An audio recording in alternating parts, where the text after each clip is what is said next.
আলহামদুলিল্লাহ, আমি সর্বপ্রথম আল্লাহ রাব্বুল আলামিনের শুকরিয়া আদায় করতেছি যে অতি অল্প সময়ের ভিতরে আমাদের দারুল উলুম জামিয়া ইসলামিয়া দারুল উলুম রংপুর মাদ্রাসা অল আসাম তনজিম মাদারিসে কওমিয়ার অন্তর্গত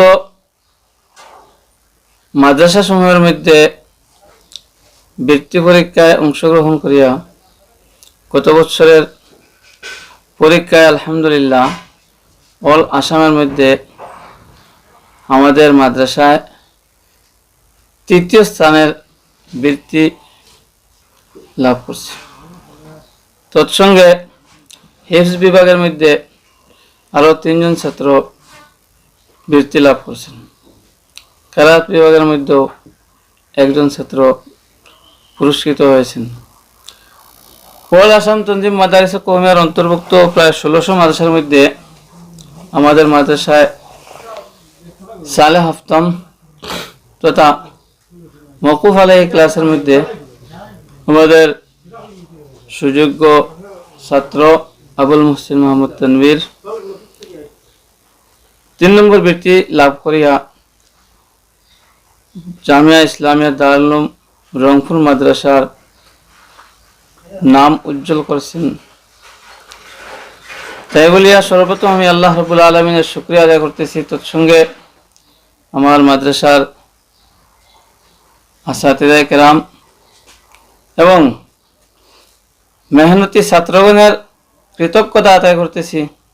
তারা নিষ্ঠার সহিত মেহনত করছেন এবং আসাতিদায়ে কেরামে তাদের জীবন উজ্জ্বল করার জন্য এবং দ্বীন ইসলামের হক্কানি রব্বানি আলিম তৈরি করার জন্য যে মেহনত আর যে প্রয়াস চালিয়ে মাদ্রাসার সুনাম এর সাথে সাথে দিনের যে মেহনত, এই মেহনতের মধ্যে যে শ্রম দিয়েছেন তাদের সবাই আমি শুকরিয়া আদায় করতেছি।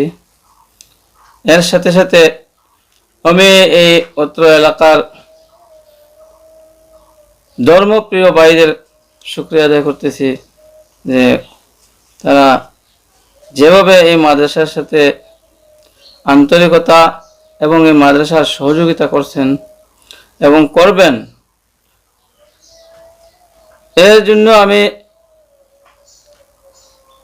অত্র এলাকা এবং বহির এলাকার ধর্মপ্রিয় ভাইদের শুকরিয়া আদায় করতেছি যে সবাই এই মাদ্রাসার প্রতি যে আন্তরিকতা এবং মহব্বত রাখেন এবং যে ছাত্ররা দূর দূরান্ত থেকে আসিয়া শুধু আসাম নয়, ত্রিপুরা, মণিপুর এবং উজান আসাম থেকেও বহু ছাত্র আমাদের এখানে শিক্ষারত আছেন। তাদের সবাইকে আমি আমার অন্তর থেকে কৃতজ্ঞতা এবং কৃতজ্ঞতার সাথে সাথে তাদের সবাইকে অদূর ভবিষ্যতে আরও বেশি মেহনত এবং পরিশ্রমের মাধ্যমে মাদ্রাসার সুনামকে উজ্জ্বল করার জন্য আমি শুকরিয়া আদায় করতেছি।